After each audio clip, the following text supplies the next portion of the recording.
भयंकर तपस्या कर रहे थे और दूसरी तरफ नारद मुनि जो हैं आते हैं और कयादु को रिक्वेस्ट करते हैं कि आप हमारे आश्रम में चलिए, क्योंकि नारद मुनि जो हैं प्रहलाद महाराज को उपदेश देना चाहते हैं। तो कयादु जो है उनके साथ में उनके आश्रम में जाती हैं और वहाँ पे नारद मुनि प्रहलाद महाराज को उपदेश देना चालू करते हैं। तो जब नारद मुनि बोल रहे होते हैं तो कयादु का जो ध्यान है वो कथा में नहीं होता। उनका ध्यान कहाँ होता है? कब उनके जो पति हैं वापस आएंगे। बीच बीच में बार बार पूछते हैं कि कब आएंगे, हिरण्यकशिपु वापस कब आएंगे। उससे बहुत जो है वो आसक्त, पत्नी पति के प्रति आसक्त होना नेचुरल है। तो उनका ध्यान जो है कथा में नहीं था। जैसे सुखदेव गोस्वामी कथा कर रहे थे और परीक्षित महाराज, उनकी माँ भी वहाँ थी, उत्तरा। और जब 7 दिन की कथा खत्म हो गई तो उत्तरा जो है परीक्षित महाराज को पूछी कि सुखदेव गोस्वामी क्या बोल के गए? मुझे कुछ नहीं सुनाई दिया। क्योंकि उनका जो आसक्ति थी वो किस में थी? पुत्र में थी, कि मेरा जो पुत्र है वो 7 दिन में, 6 दिन में, 5 दिन में, 4 दिन में, 3 दिन में, 2 दिन में, 1 दिन में शरीर छोड़ देगा। तो उनका जो एब्जॉर्प्शन था, उनकी जो मग्नता थी, उनकी जो एकाग्रता थी वो किस में थी? पुत्र में थी। तो कुछ भी जो है उनके हृदय में नहीं घुस रहा, कुछ सुनाई नहीं दे रहा था। इसी प्रकार से जब अंगीरा ऋषि जो है किनको मिलते हैं, मैं नाम, चित्रकेतु महाराज का कथा आता है। चित्रकेतु महाराज के पुत्र ही नहीं हो रहा था और अंगीरा ऋषि आते हैं और आशीर्वाद देते हैं कि हाँ आपको पुत्र होगा, लेकिन वो पुत्र जो है आपके खुशी का भी कारण बनेगा और दुख का भी कारण बनेगा। उसका नाम क्या होगा? हर्ष शोक। आपके हर्ष का भी कारण बनेगा और शोक का भी कारण बनेगा। जब उन्होंने सुना हर्ष का कारण बनेगा, इतने उत्साहित हो गए, इतने खुश हो गए, सुन ही नहीं पाए दूसरा शब्द, शोक का भी कारण बनेगा। तो जब हम कथा सुनते हैं तो जहाँ हमारी आसक्ति होती है, आसक्ति के कारण जो है माइंड शट हो जाता है, बंद हो जाता है।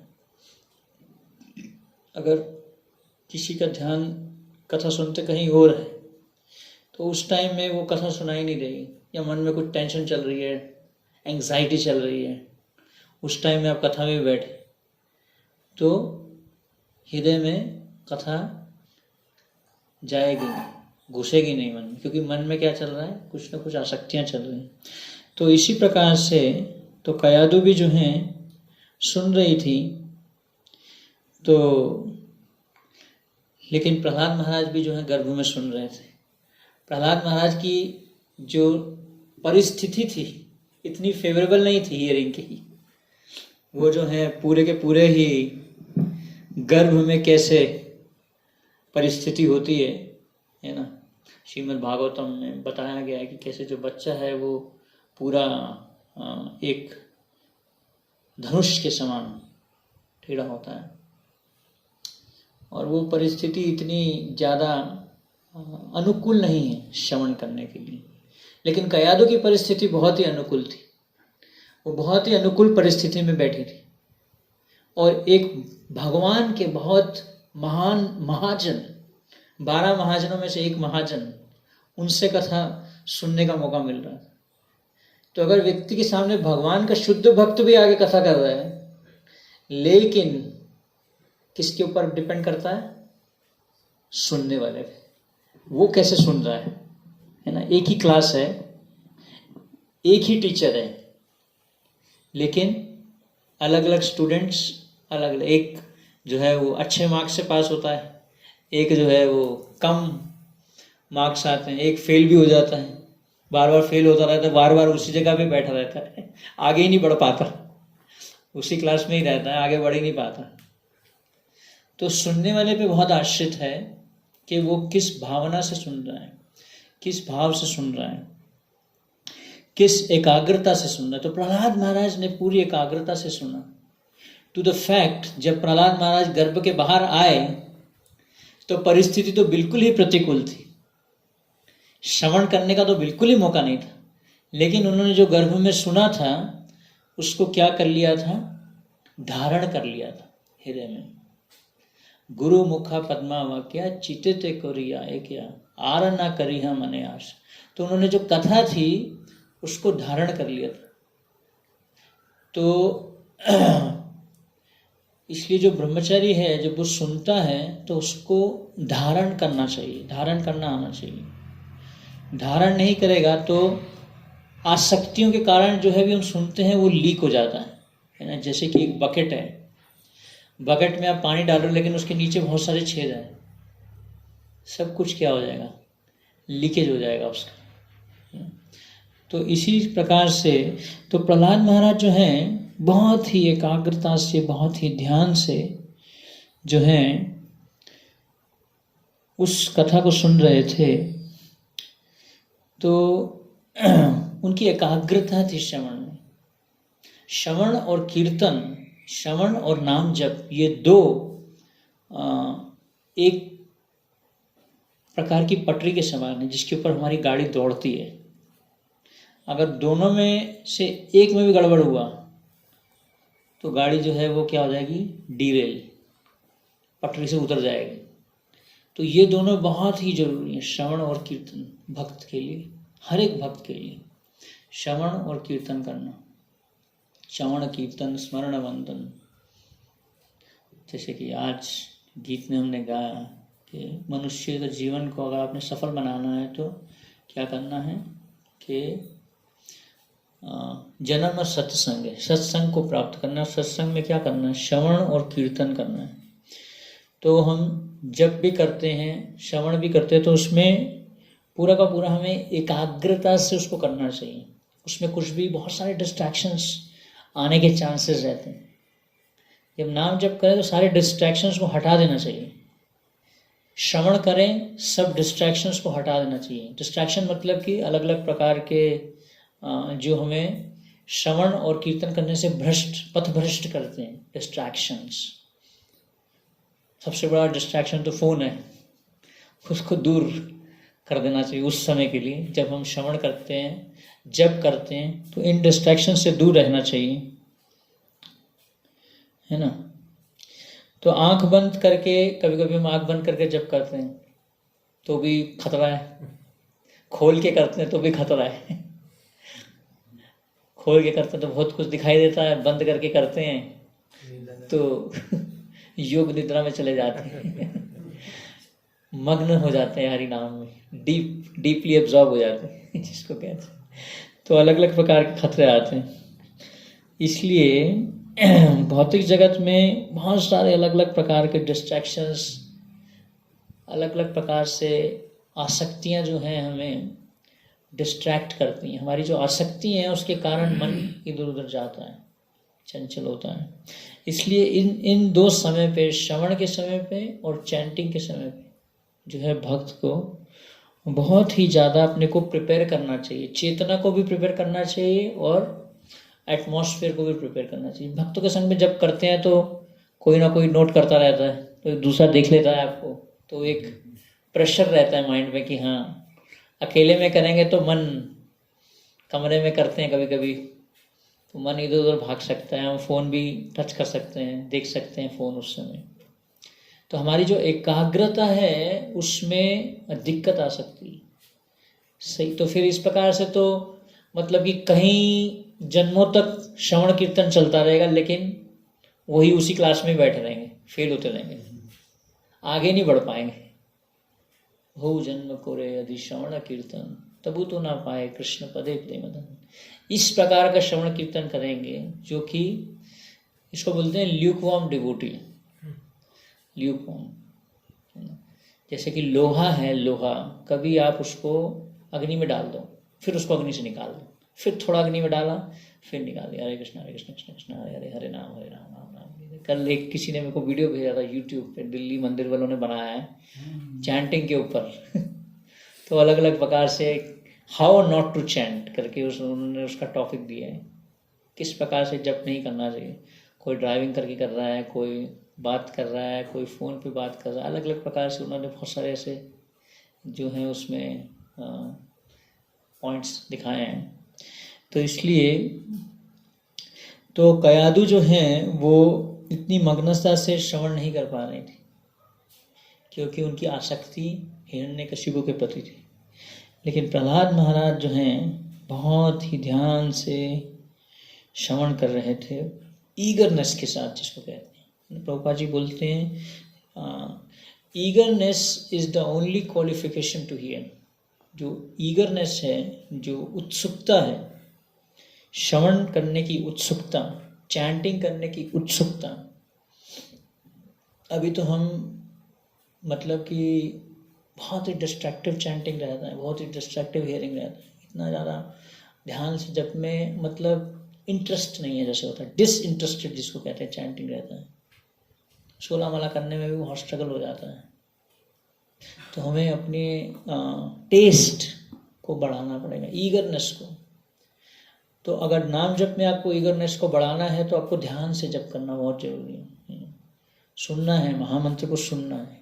एक महामंत्र को प्रोजेक्ट लेकर सुनिए उसको, एक मंत्र को सुन के तो देखिए कभी कैसा आपको लगता है। एक मंत्र को सुनेंगे फिर दूसरे मंत्र को सुनने की भी इच्छा होगी। नाम चिंतामणि कृष्ण चैतन्य रास विघ्न पूर्ण शुद्ध नित्य मुक्त भिन्नत्व नाम नाम। भगवान के नाम में और भगवान में कोई अंतर नहीं, इस रियलाइजेशन तक पहुंचना है। कभी कभी एक्स्ट्रा जपा करते हैं हम, क्यों करते हैं? इस साक्षात्कार को प्राप्त करने के लिए कि भिन्नत्व नाम नाम है ना।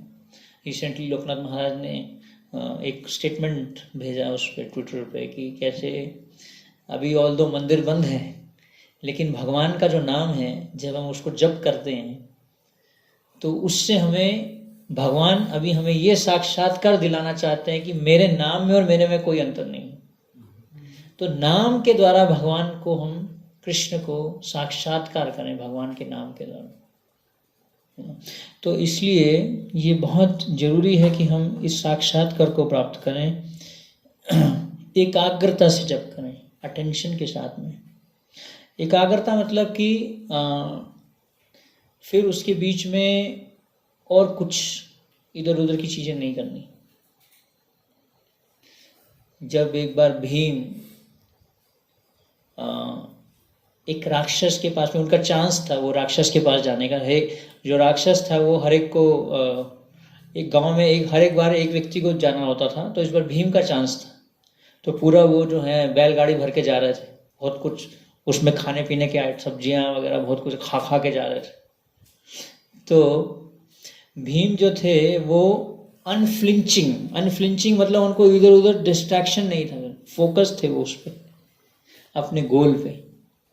तो एक भक्त को जो है हरिनाम के समय और श्रवण के समय जो है डिस्ट्रैक्शन से बचना है। उस टाइम में बहुत सारे डिस्ट्रैक्शंस आते हैं। कभी मोर आ जाता है, मोर नाचने लग जाता है, मोर को ही देखते लग जाते हैं।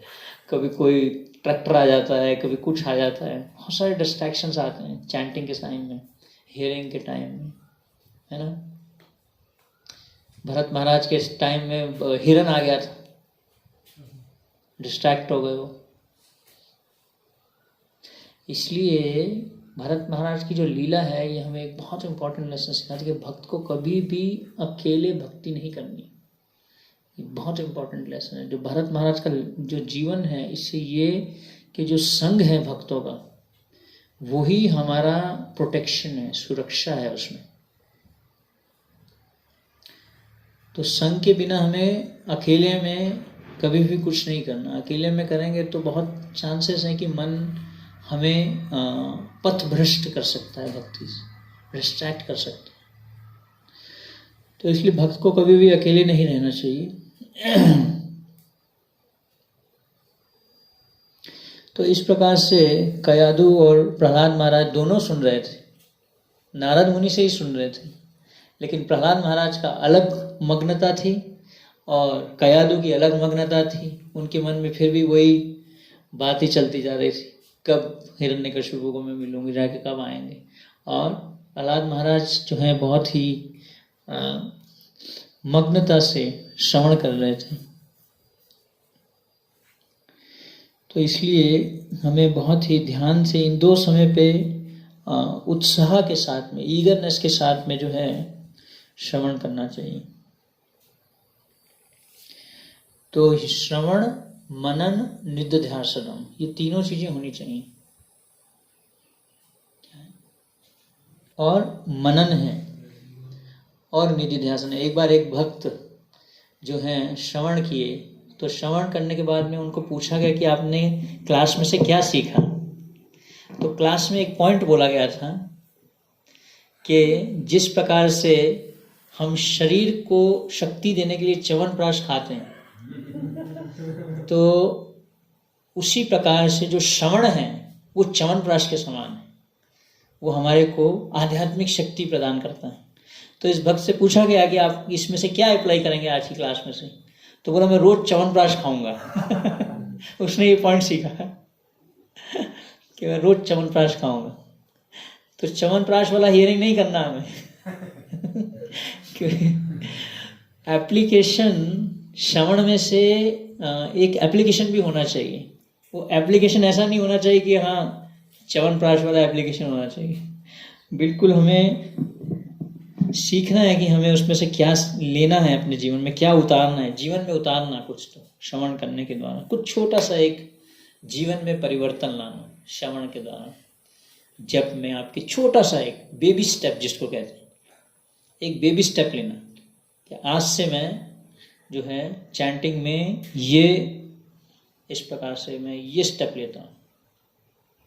एक ऐसा कुछ छोटा सा एक अपने जीवन में, या मैं चैंटिंग के समय में पहले मैं प्रार्थना लाडली और टू रोज में देखा, जब से पहले प्रार्थना करते हैं 2 मिनट बैठ के, जबानी चालू करते हैं डायरेक्ट। तो जब से पहले या जब के बीच में या कभी भी, या श्रवण के पहले या श्रवण के बीच में, हम एक ऐसी क्या चीज़, जैसे कि परीक्षित महाराज जब सुन रहे थे, वो इतनी ईगरनेस के साथ सुन रहे थे, वो अपने जीवन में जो सुन रहे थे उसको उतार भी रहे थे, उसको फॉलो कर रहे थे, सुनते सुनते उसका पालन भी कर रहे थे। परीक्षित महाराज उसको अप्लाई भी कर रहे थे मन में। एक तो हो गया कि जब हम कुछ एप्लीकेशन लेते हैं वो शारीरिक एप्लीकेशन, एक्सटर्नल तरीके से, एक्सटर्नल चेंज लाना अपने जीवन में। एक होता है अपने चेतना में चेंज लाना, अपने सोचने के तरीके में परिवर्तन लाना श्रवण के द्वारा। ऐसा क्या मैं सोचूं, ऐसा मैं क्या परिवर्तन लाऊं कि इस परिस्थिति में मैं ऐसे सोचूंगा, या इस परिस्थिति में मैं इस परिस्थिति को मैं टॉलरेट करूंगा।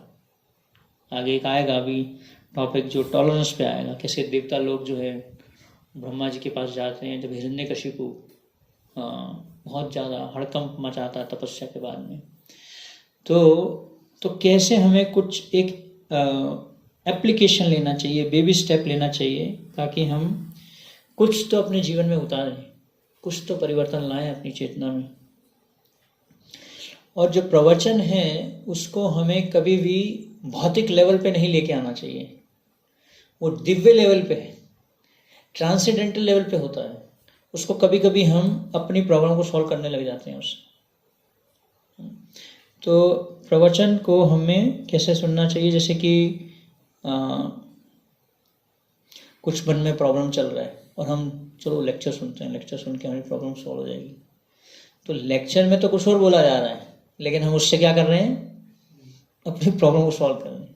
सेल्फ एब्जॉर्प्शन आ जाता है। तो उसको हम भगवान की प्रसन्नता के लिए ही सुनते हैं।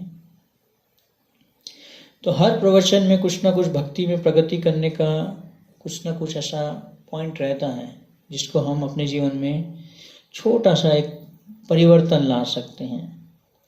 तो इसलिए श्रवण के समय हमें और नाम जप के समय हमें अपने जो हमारा ध्यान है, जो हमारा चिंतन है, वो कहाँ है, वो इम्पोर्टेंट। ये बहुत फोकस करके चलना चाहिए इधर उधर हमें डिस्ट्रैक्ट नहीं होना चाहिए।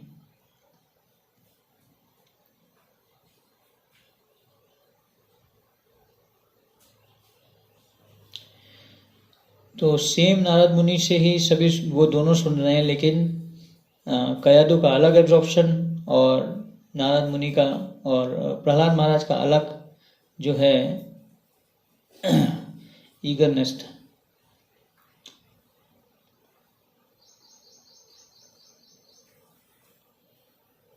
आज की चर्चा से संबंधित लेक्चर।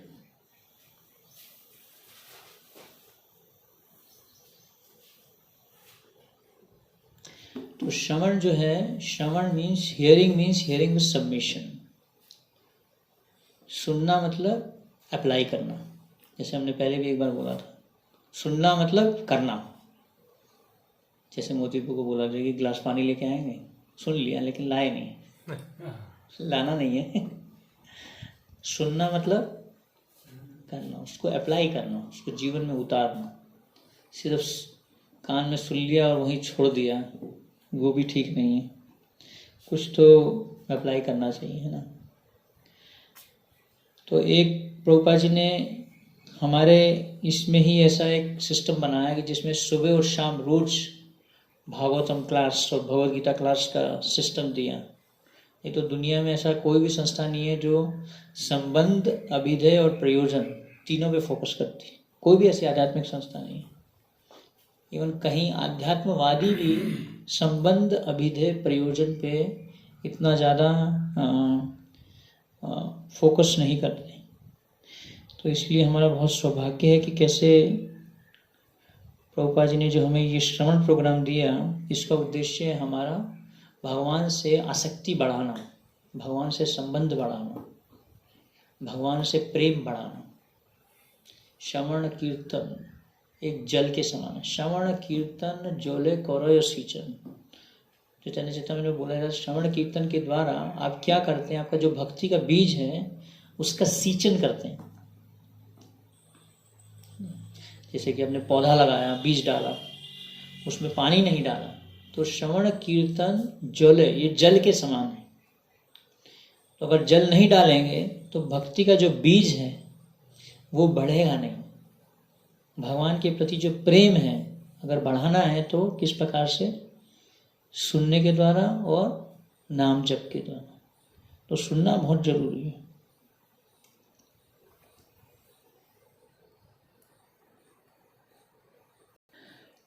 ओके, किसी का कोई क्वेश्चन आज की चर्चा से? सिंपल टॉपिक है वैसे तो, लेकिन स्पेशली नाम जप में और श्रवण में फिर भी बैठ के सुनते रहते हैं। महाराज की ताए